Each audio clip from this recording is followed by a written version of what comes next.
What's up, everybody, and welcome back to BIONICLE Autopsy, the show where we, figuratively of course, cut through Bionicle piece by piece.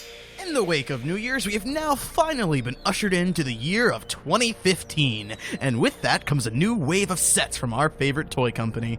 But 2015 won't be like every other year.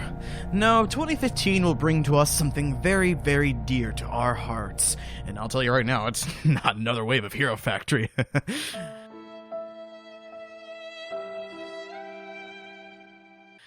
Sorry, too soon. Indeed, 2015 will bring to us the fabled return of Bionicle, in all its shiny mass-collecting glory. But before you rush out of your house and storm your local toy store, perhaps we should sit down and take a moment to reflect on where we came from. It was around 2 years ago that I released my very first episode of BIONICLE Autopsy, the return of Bionicle and how it would be handled. Now, at that point in time, the show was definitely in its infancy stage, and we didn't really have a fully realized premise behind the show, so I kind of went all over the place as far as that episode goes, but the main point I was trying to address is that fan outcry could actually harm a potential return of Bionicle. As such, I made a few predictions of what Bionicle could be like if it was brought back under those circumstances. Now, obviously, in the year 2015, we know that Bionicle has in fact returned. And it's likely that if you're watching this video, you probably already own some of the sets. And with the help of a little thing called hindsight, we now know that Bionicle was in fact not brought back under those circumstances. In actuality, it had been in production as early as 2013. This information being confirmed by the canonizer himself, Greg Farshtey, who was the author of the original line of Bionicle books. This meaning that Bionicle was actually already in production to return before I made my original Bionicle Autopsy video.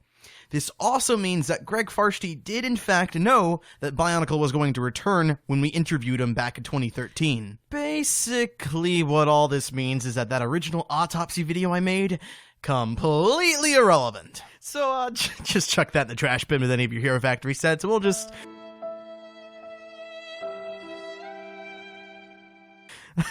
Oh, sorry. Too soon. But yeah, basically the predictions that I made in that video don't really matter because the circumstances of which those were presented no longer exist.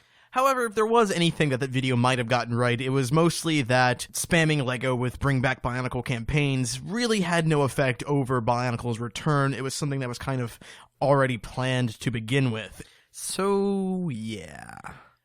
But despite the obvious irrelevancy of that video, we're gonna take it apart and analyze anything I might have gotten right or wrong, because that's just what we do here.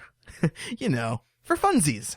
So right off the bat, there's one thing that I really want to address as far as my original Bionicle Autopsy video goes, and that is that throughout the video I kind of state that the cancellation of Bionicle wasn't due to lack of consumer interest, but that's not exactly what I was trying to say.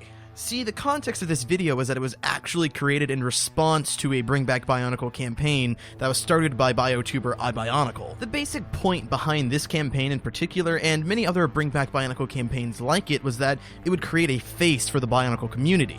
And through this campaign, you would be able to show LEGO that Bionicle does have a face, and that there is still a community around who is still interested in the line. So, in the video, when I was stating that Bionicle wasn't cancelled due to lack of consumer interest, which, by the way, is not true at all, it very much was cancelled due to lack of consumer interest, I was trying to say that LEGO is very much aware that there is a Bionicle community out there who is still very much invested in the line and willing to buy the sets. That isn't the reason they cancelled it. So by following these campaigns and sending LEGO messages or signing petitions, you're only telling LEGO something that they already know, and that's the reason why these Bring Back Bionicle campaigns wouldn't work. Now, in regards to why Bionicle actually was cancelled, yes, lack of consumer interest is the exact reason why it was cancelled. The consumer in this instance referring to the general audience, parents, grandparents, family members looking for a gift, or kids who just want a cool toy, not because they follow the line or the lore. People you generally wouldn't consider dedicated fans. These are the people that would make up the majority of sales for products. A good example of this would be comic book movies. Think about how popular these are right now, but consider how many people in the audience actually read comic books. It's exactly the same thing for BIONICLE. We as fans are constantly exposed to the lore. We always check news. We have wikis dedicated to the story. We have a direct line to the author of the books. But the majority of people who are going to be purchasing these sets simply don't. Which is why BIONICLE having such a complex story with so many dedicated, specialized terms would hurt the franchise as a whole, because it's impossible to market these things to the people who aren't going to be following the story. And as the years went on, these terms just built up and up and up, and the story got more complex as it went. And BIONICLE got too saturated, too big for a consumer, the general audience, to attach to. And as such, the sales for BIONICLE plateaued until eventually it started to decline. And throughout it all, the fans kind of just took it for granted. We kind of just expected BIONICLE to always be there. And when LEGO finally took it off shelves, we took it personally. But you really have to consider that LEGO needs to sell their toys to survive. Their company is based around selling this product to people so that they can continue to make the product. Let's stop for a second and look at how retailers work.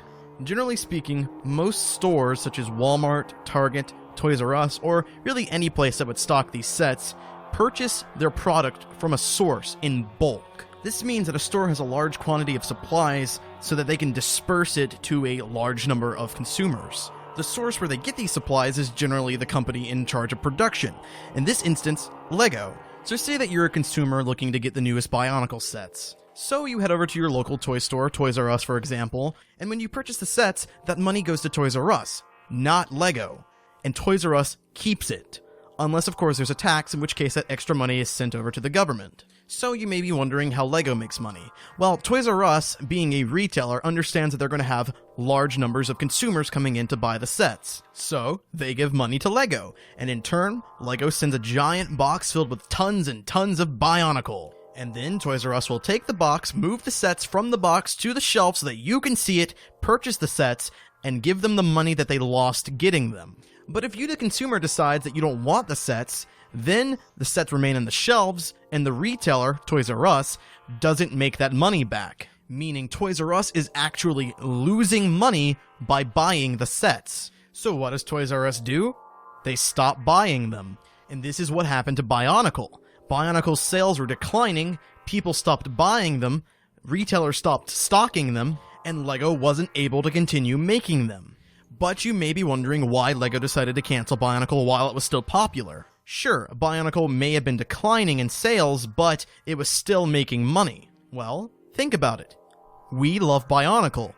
We don't want to see it go anywhere. It's the same thing for LEGO. LEGO loves BIONICLE and they want to keep selling it to us. So what if LEGO kept pumping out sets every single year after 2010 and continued BIONICLE and kept going, and the sales got worse and worse and worse? Eventually, retailers would stop buying them. In this instance, BIONICLE would have to be cancelled, because LEGO simply could not fund making them. So fast forward a little bit. LEGO wants to bring BIONICLE back because there's still so many fans out there who want to purchase the sets.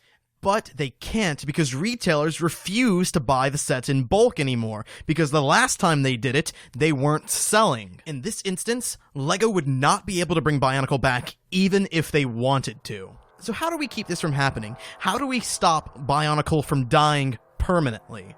We cancel it. Cancel it while retailers are still willing to buy BIONICLE sets.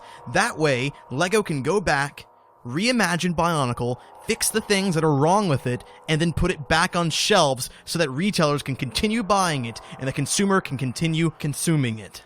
And this is why the Bring Back BIONICLE campaign simply cannot work.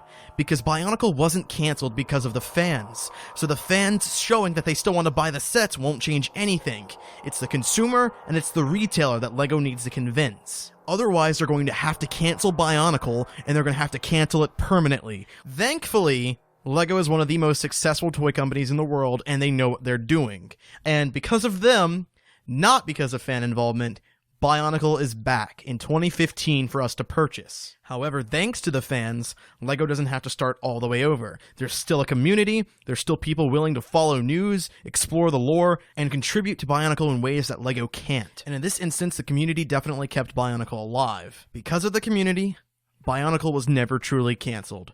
It only had to take a break for a little bit. Now, as far as my original BIONICLE Autopsy video goes, I did make a few other predictions regarding what a new BIONICLE would be like, and some of that stuff did come true, such as a more simplistic story, dropping specialized terms to be more easily marketed towards younger children, and the use of the Hero Factory system known as CCBS. And I also covered how it would be impossible for Hero Factory and BIONICLE to coexist because one would be basically competing with the other, so it would be likely that if BIONICLE were to return, Hero Factory would be cancelled. And yeah, that's kind of what happened. I did kind of say that I didn't think Hero Factory would be going anywhere anytime soon, but obviously that was proven wrong. So, yeah. Sorry, Hero Factory. You guys have had some really crappy luck. But who cares? BIONICLE's back! Rejoice! Woo! So yeah, thank you for joining me for BIONICLE Autopsy. Stick around for any other exciting BIONICLE 2015 news, discussion, other videos, whatever. I'm Vardaran, signing off.